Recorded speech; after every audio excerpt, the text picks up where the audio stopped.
Hello and welcome once again to the Adventures of Midlife.com channel. Ever wondered what life is like in a village that floats?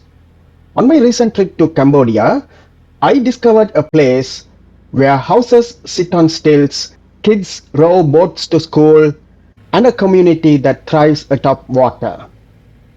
Welcome to Kampong Phluk.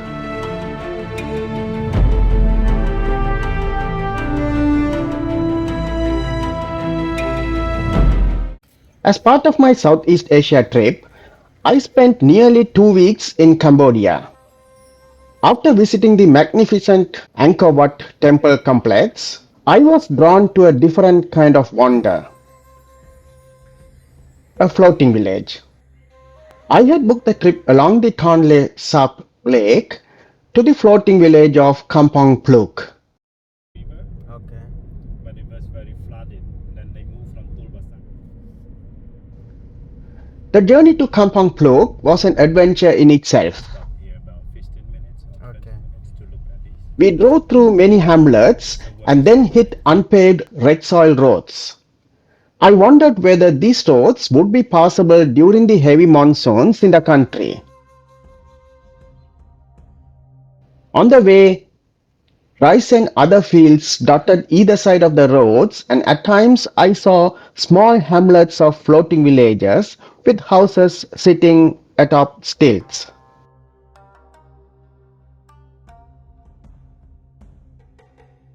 And then we arrived at the pier. Our blue boat awaited, simple, aged, and full of charm. Once the payment and the other formalities were taken care of, we got into the boat. Our helmsman started the engine and then pushed against another bigger boat to reverse ours. Our boat was as old school as they come. The steering wheel was stripped bare, the throttle homemade, and the rudder operated by rope. It was truly a sail by rope technology except for the motor. Yet, somehow it all worked. We started off and passed through a large number of boats. They were fancy bodied with some having double decks. Certainly they were meant for travel groups. We glided through a narrow channel with mangroves on either side. This is Tonle Sap. This is part of the Mekong River system and in Khmer means fresh river, or also known more appropriately as the Great Lake. This, after all, is Southeast Asia's largest freshwater lake.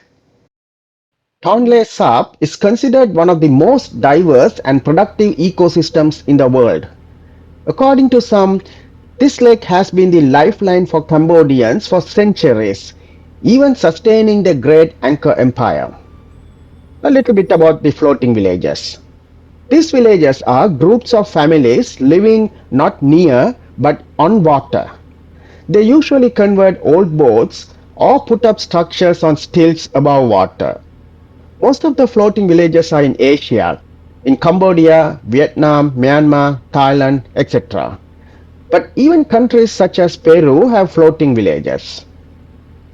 Cambodia itself is home to a large number of floating villages. Some claim there are as many as 170, and a lot of them are located on the Tonle Sap. While most of the inhabitants of the floating villages are Khmer, there are also Vietnamese migrants who don't have rights to land in the country. I passed through some structures which looked well made.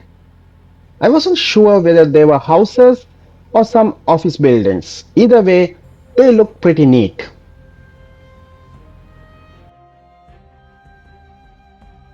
And then we approached an even narrower channel.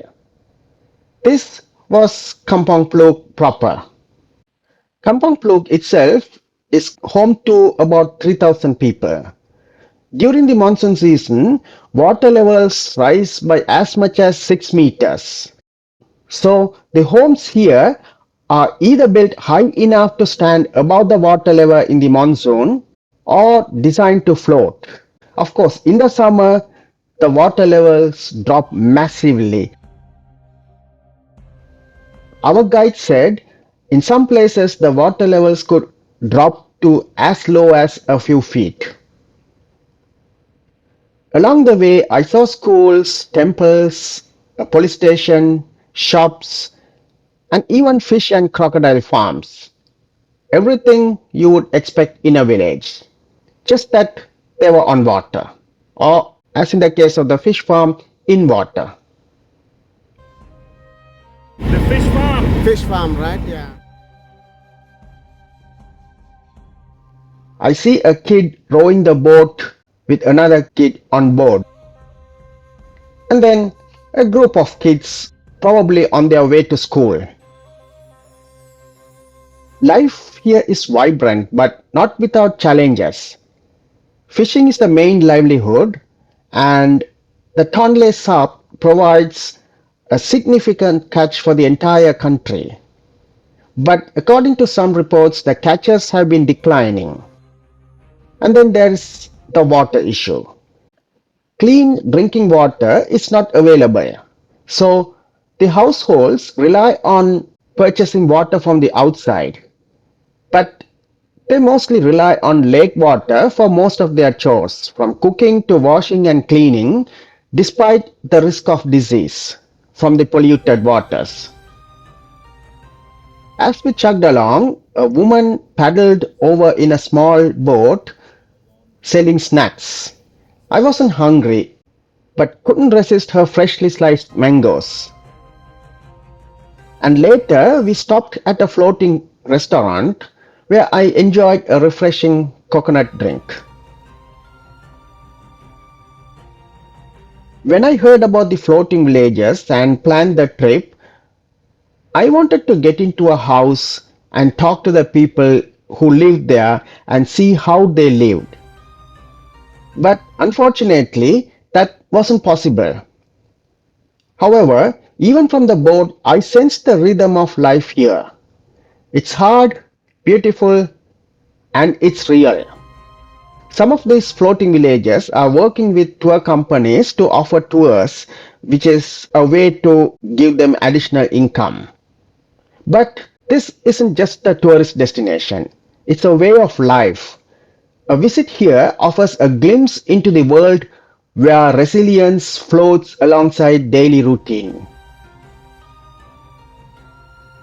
And after about 90 minutes, it was time to return.